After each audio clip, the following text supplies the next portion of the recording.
Assalamualaikum warahmatullahi wabarakatuh. Alhamdulillahirrahmanirrahim. Wassalatu wassalamu ala asrafil anbiya wal mursalin sayyidina Muhammadin wa ala alihi washabihi ajmain, amma ba'd. Qala rabbi shrah li sadri wa yassir li amri wa hlul 'uqdatam min lisani yafqahu qawli. Raditu billahi rabban wa islami dina Nabi Muhammadin sallallahu alaihi wasallam nabiyya wa rasulullah nabiyya. Rabbi zidni ilman nafi'a warzuqni fahman wasi'a. Amin ya rabbal alamin. Bismillahirrahmanirrahim. Alhamdulillah kita dapat bertemu dalam forum di sini ya. Ini merupakan pengalihan dari forum yang biasanya kita ada di kelas, kita pindah ke YouTube. Baik, mata kuliah ini sebetulnya bernama mata kuliah Hukum Kewarisan Islam. Tapi kemudian kita sesuaikan dengan kompetensi di jurusan sehingga kemudian mata kuliah ini berubah. Tapi kontennya kita arahkan untuk menjadi mata kuliah fikih mawaris. Dalam fikih mawaris ada dua kata, ada kata fikih dan ada kata mawaris. Dan ini adalah pertemuan pertama ya. Baik, mari kita mulai pertemuan yang pertama.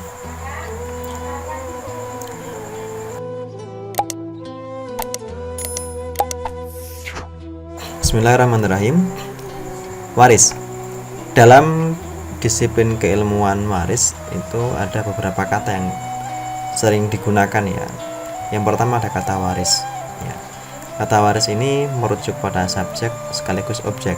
Subjek dalam artian para pihak yang menerima warisan, menerima harta dari orang yang meninggal dunia, dan menerima pengalihan harta dari orang yang meninggal dunia. Termasuk juga kalau kata waris kadang juga digunakan untuk menyebutkan objeknya, ya benda tadi itu, gitu ya. Kemudian dalam bahasa Arab ada kata miras dan mawaris. Miras itu mufrad, jamaknya adalah kata mawaris. Kata ini merujuk pada harta yang ditinggalkan oleh orang yang sudah meninggal dunia.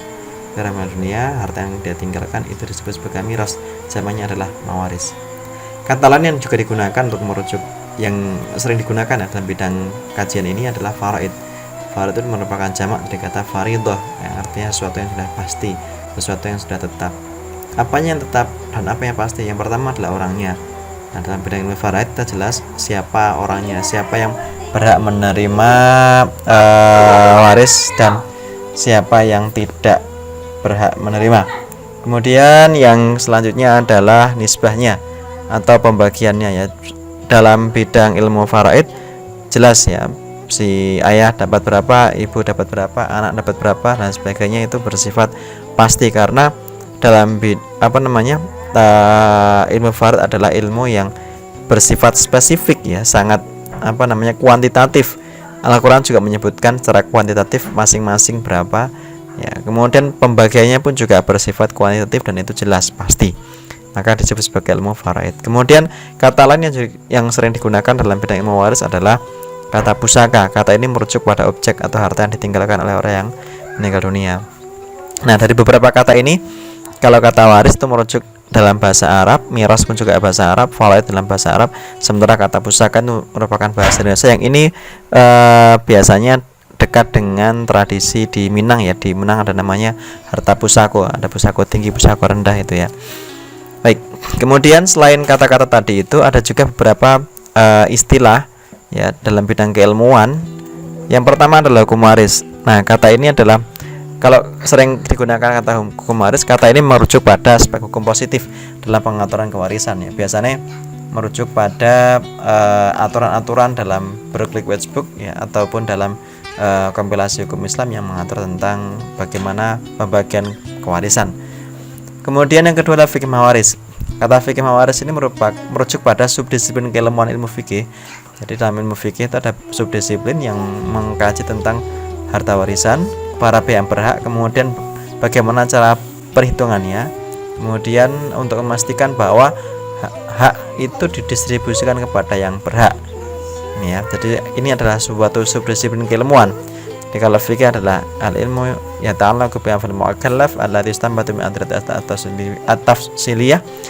Nah, salah satu cabangnya adalah fikih mawaris ya. Kemudian ada yang disebut sebagai hukum kewarisan. Nah, hukum kewarisan dengan hukum waris hampir sama ya. Ada yang sama, ada yang membedakan. Misalkan ada yang beberapa penulis yang membedakan antara hukum waris sama hukum kewarisan. Tapi prinsipnya adalah nggak jauh berbeda, Kak. Baik, kemudian bagaimana filosofi waris dalam Islam? Filosofinya adalah yang pertama, pada mulanya Allah lah yang ada, tidak ada yang lain. Kemudian Allah menciptakan alam semesta. Nah, dari alam semesta ini kemudian Allah menciptakan manusia di dalamnya. Ya, kemudian Allah menciptakan dari alam semesta dari harta benda, dan harta benda itu kemudian diserahkan kepada manusia untuk dikelola. Ya. Nah, dalam perkembangannya manusia kemudian meninggal dunia. Ketika manusia meninggal dunia, maka ia akan kembali, hubungan antara harta dengan manusia itu kemudian terputus. Kenapa? Karena manusia kembali kepada Allah. Sebab itulah kalau kita mendengar ada orang meninggal, kita mengucapkan innalillahi wa inna ilaihi raji'un. Innalillahi, kita semua itu milik Allah, wa inna ilaihi raji'un, kita akan semuanya kembali kepada Allah. Kemudian pertanyaannya adalah, lalu harta ini kemana gitu kan, ketika yang pemilik hartanya tadi itu si manusianya meninggal dunia dan kembali kepada Allah. Nah, dalam Islam kembali lagi ke yang pertama tadi, bahwa semua itu segala sesuatu adalah milik Allah. Nah, maka harta tadi yang dititipkan kepada manusia pun juga ikut kembali kepada Allah.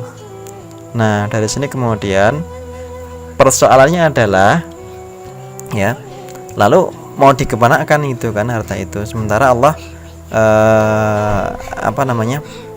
gimana itu kan.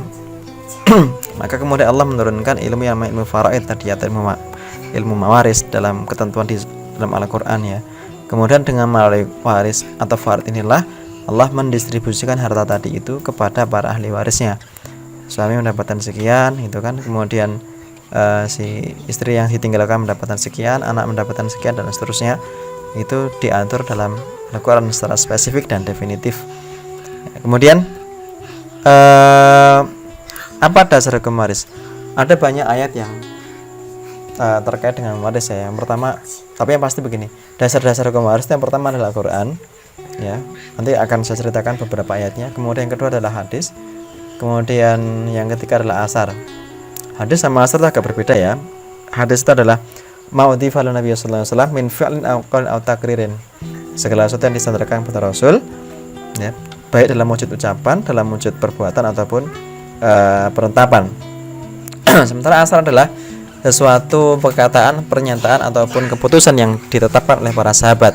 Ya, jadi kalau hadis itu dari Rasul, asar itu dari sahabat.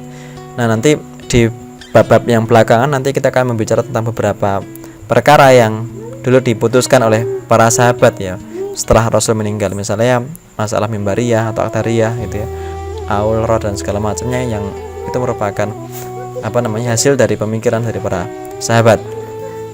Kemudian ijma itu rantai kesepakatan atau ittifaq, bisa kesepakatan para ulama baik sukuti ataupun ijma sukuti ataupun ijma yang bersifat vokal gitu ya. Kemudian ada juga kias ya, kias itu adalah silogisme. Kemudian uruf itu adalah apa yang dipandang baik oleh masyarakat, yang berlaku di masyarakat, ya itu adalah uruf. Baik, selain uruf ada juga yang nanti uruf kita akan gunakan untuk mengkaji tentang uruf itu kita gunakan untuk mengkaji tentang harta gono gini ya. Dalam Al-Quran nggak dikenal harta gono gini, tapi hadis pun juga sama, asar juga sama. Tapi uruf yang berlaku di masyarakat ada pembagian tentang harta gono gini, harta bersama, kemudian harta bawaan, itu yang nanti akan kita bahas. Kemudian selanjutnya adalah ijtihad. Ijtihad ini ya yang terkait dalam bidang waris itu ada banyak sekali ya. Baik, kemudian yang pertama adalah ayat-ayat yang terkait dengan mewaris ya. Ada banyak sekali ayat, mulai dari di surat, terutama di surat ini An-Nisa ya, ayat 7 dan seterusnya, itu ada banyak yang membahas tentang waris. A'udzubillahi minasyaitonir rajim. Bismillahirrahmanirrahim. Lirijal nasibum mimma tarakal walidaini wal aqrabun, lin-nisa'i nasibum mimma tarakal walidaini wal aqrabun, mimman qalla minhu katsur nasibam mafruḍa. Laki-laki mendapatkan bagian dari tirkah kedua orang tuanya dan kerabat-kerabatnya. Demikian juga perempuan mendapatkan bagian dari tirkah atau harta pusaka dari orang tuanya, dari kedua orang tuanya, dari kerabatnya, ya banyak ataupun sedikit, sebagai bagian yang sudah pasti, nasiban mafruḍa. Kemudian ayat yang lain, a'udzubillahi minasyaitonir rajim. Bismillahirrahmanirrahim.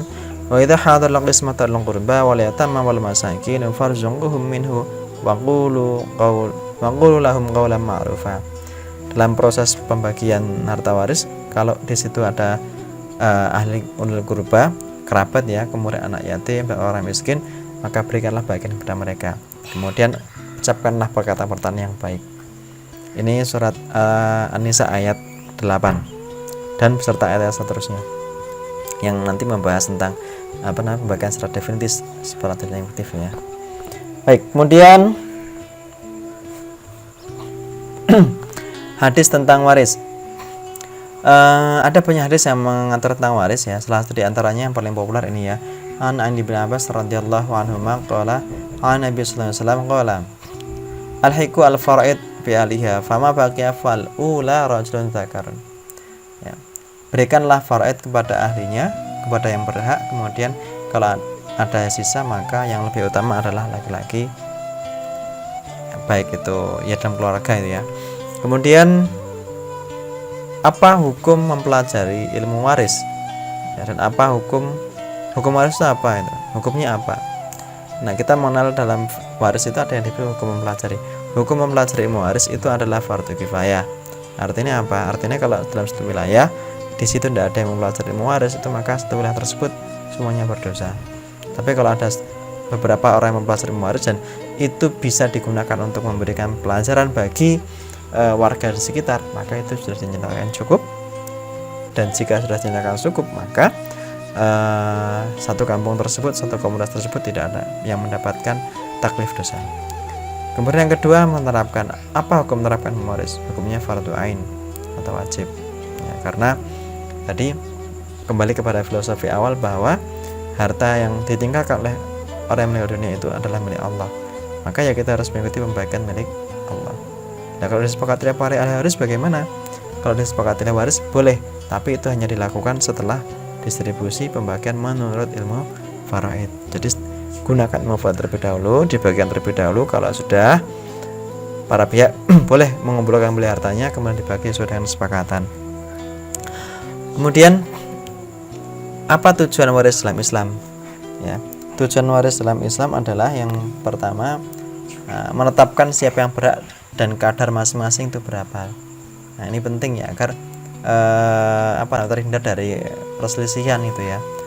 Kemudian menjaga hak-hak dan menetapkan atau memberikan kepada yang berhak. Yang pertama tadi menetapkan siapa saja, kemudian yang kedua menjaga hak-haknya dan memastikan agar hak tadi diberikan kepada yang berhak. Kemudian memastikan keberlangsungan kehidupan keluarga, karena bagaimanapun juga ketika ada satu anggota keluarga yang meninggal, maka di situ masih ada anggota keluarga lain yang juga masih melanjutkan kehidupan itu kan. Maka harta yang tertinggal tadi itu perlu dipastikan bahwa itu jatuh kepada orang-orang yang memang membutuhkan dalam keluarga tersebut, sehingga kehidupan masih berlangsung, terutama ya anak-anak yang masih kecil. Selanjutnya memastikan harta pusaka terkelola dengan baik ya. Dan yang paling akhir adalah menghindari perselisihan ini ya. Baik, demikian yang dapat saya sampaikan. Nanti bisa diskusikan di kolom komentar. Jangan lupa klik subscribe untuk agar tidak ketinggalan materi selanjutnya. Saya akhiri, mohon maaf. Allahumma fiq lam. Assalamualaikum warahmatullahi wabarakatuh.